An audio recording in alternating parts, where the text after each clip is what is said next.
કેમ ભાઈ આવી રીતના સ્ટાઇલમાં બેઠો ને ખંભો ઊંચો રાખ્યો? પુષ્પા 2 જોઈને આવ્યો હો એટલે.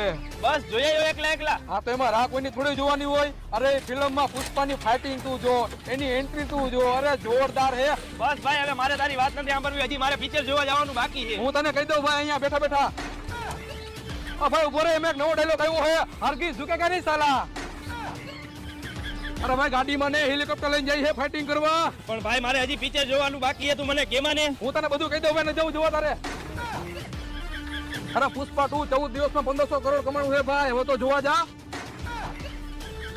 હવે તો પુષ્પા 2 જોતો માણસો બબે તંદન મેરે જોઈ આવ્યા. ટિકિટ બુક કરાય, આપણે બે જોઈ આવી. 500 રૂપિયા ભાવ ટિકિટ નો. રેવા દે ભાઈ, મોંઘું પડે, હું ફોનમાં જોઈ નાખીશ. તમારા જવાના કારણે ફિલ્મ હાલતા નથી. તમે ફિલ્મ જોયા કે નહીં આમાં કમેન્ટ કરજો, અને કેવું લાગ્યું એ પણ કહેજો.